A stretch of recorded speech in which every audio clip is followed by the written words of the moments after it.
अस्सलाम वालेकुम। हम फेजेस ऑफ माइटोसिस पढ़ रहे हैं और उसमें हमने कैरियोकाइनेसिस का जो पहला फेज था उसको कवर कर लिया था, प्रोफेज। जबकि बाकी जो फेज हैं मेटाफेज, एनाफेज, टीलोफेज, उसको आज हम कंप्लीट करेंगे। और न्यूक्लियर डिवीजन यानी कि एक न्यूक्लियस से दो न्यूक्लियस सेल के अंदर माइटोसिस के दौरान कैसे बनते हैं उसको आज हम कंप्लीट करेंगे। तो हमने क्या देखा था, माइटोसिस का प्रोसेस में हमने देखा था दो फेजेस में मुकम्मल होता है। एक फेज में सेल अपने न्यूक्लियस को तकसीम करता है, एक से दो न्यूक्लियस बनते हैं, उसको हम कहते हैं कैरियोकाइनेसिस। क्या कह दिया उसे? कैरियोकाइनेसिस। और दूसरे फेज में सेल अपने साइटोप्लाज्म को तकसीम करता है और उसको हम कहते हैं साइटोकाइनेसिस। समझ आ गई है? तो कैरियोकाइनेसिस का जो अमल था जिसमें सेल अपने न्यूक्लियस को तकसीम करता है, एक न्यूक्लियस से दो न्यूक्लियस बनाता है, इसके मजीद चार फेज थे, चार प्रोसेस थे: prophase, metaphase, anaphase, telophase. Prophase को हमने लास्ट लेक्चर में कवर कर लिया है। उसमें हमने क्या देखा था? प्रोफेज में हमने ये देखा था कि क्रोमाटिन कंडेंस होकर क्रोमोसोम बन गए थे, सेंट्रोसोम डिवाइड होकर ऑपोजिट पोल्स की तरफ चले गए थे, स्पिंडल फाइबर उन्होंने बनाना शुरू कर दी थी, और क्रोमोसोम्स सिस्टर क्रोमाटिड्स पर मुश्तमिल थे जिनके सेंट्रोमेयर के ऊपर एक कैनेटोकोर भी मौजूद थी। तो जब स्पिंडल फाइबर काफ़ी सारी बन जाती हैं तो नेक्स्ट हमारे पास अगला फेज आता है प्रोफेज से आगे, मेटाफेज का। तो स्पिंडल फाइबर के बारे में हमने देखा था कि स्पिंडल फाइबर एक्चुअली क्या होती हैं। स्पिंडल फाइबर ट्यूबुलिन प्रोटीन की बनी माइक्रोट्यूब्यूल्स होती हैं जो क्रोमोसोम्स के सेंट्रोमेयर पर मौजूद कैनेटोकोर के ऊपर अटैच होंगी। अब क्या होता है, वो जो कैनेटोकोर स्पिंडल फाइबर होती हैं अब वो बन चुकी हैं, तो तमाम क्रोमोसोम्स को उसके सेंट्रोमेयर पर मौजूद दोनों तरफ से एक एक स्पिंडल फाइबर, जिसको हम कहते हैं कैनेटोकोर स्पिंडल फाइबर, वो अटैच होंगी और जो जकड़ लेंगी। समझ आ गई है? तो इस तरीके से हर क्रोमोसोम को दोनों तरफ से कौन जकड़ लेता है?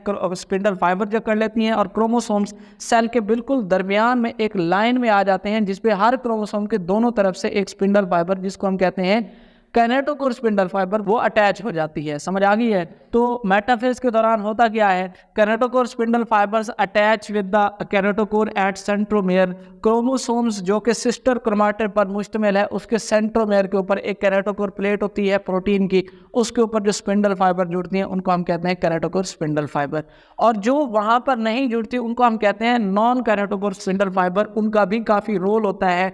Two kinetochore fibres from opposite poles attach with each chromosome. हर एक क्रोमोसोम, अगर इंसान के सेल में 46 क्रोमोसोम है तो ऐसे लाइन में 46 क्रोमोसोम को दोनों तरफ से एक एक स्पिंडल फाइबर अटैच करेगी, जुड़ेगी, यानी कि दो स्पिंडल फाइबर एक क्रोमोसोम के ऊपर जुड़ रही हैं। फिर क्या होता है, chromosomes arrange at the equator of the cell and metaphase plate is formed. देखिए, जितने भी क्रोमोसोम्स होते हैं सेल के बिल्कुल दरमियान में, वस्त में, वस्त को कहते हैं इक्वेटर।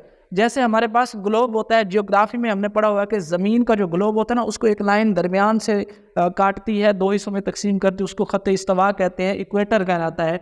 वैसे ही सेल का ये इक्वेटर है, यहाँ पर सारे क्रोमोसोम्स एक लाइन में आ जाते हैं और इन क्रोमोसोम्स के सेंट्रोमेयर के ऊपर साइडों से कैनेटोकोर स्पिंडल फाइबर अटैच हो जाती हैं। अब ये एक प्लेट बन जाती है और इसको हम कहते हैं मेटाफेज प्लेट। समझ आ गई है? तो non kinetochore spindle fibre also attach with each other. जो नॉन कैनेटोकोर स्पिंडल फाइबर होती हैं, ऐसी स्पिंडल फाइबर जो इस कैनेटोकोर पर नहीं जुड़ती, वो भी आपस में क्या हो जाती हैं? अटैच हो जाती हैं। तो ये एक ऐसा माहौल बन गया है कि हर क्रोमोसोम को दो ऑपोजिट पोल से, इधर से भी एक स्पिंडल फाइबर क्या कर रही है?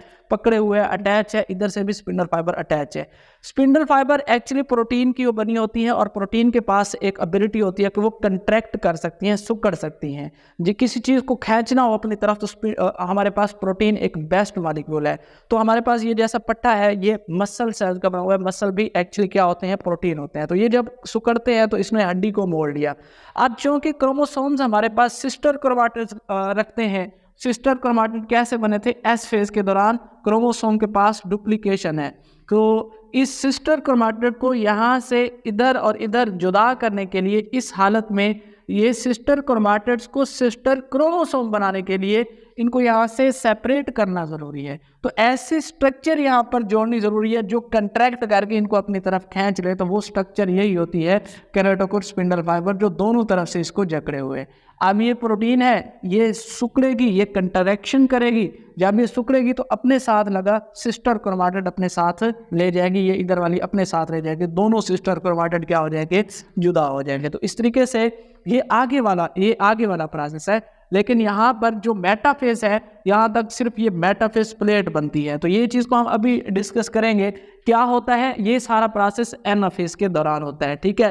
तो जब मेटाफेज हो जाता है, मेटाफेज प्लेट बन जाती है, कैनेटोकोर स्पिंडल फाइबर सेंट्रोसोम के ऊपर मौजूद कैनेटोकोर के ऊपर जुड़ जाते हैं, तो नेक्स्ट फिर अगला प्रोसेस होता है क्रोमोसोम को सेपरेट करने वाला। क्रोमोसोम्स की जुदाई वाला फेज होता है, उसको हम कहते हैं एनाफेज, जिसमें क्रोमोसोम सेपरेट होंगे, ठीक है। कैसे सेपरेट होंगे, मैकेनिज्म हमने अभी देखा है कि कैनेटोकोर स्पिंडल फाइबर्स पुल टुवर्ड्स ओरिजिनेटिंग सेंट्रोसोम। सेंट्रोसोम क्या थे, लास्ट लेक्चर में बात की थी, ये है सेंट्रोसोम जो कि सेंट्यूल का बना होता है।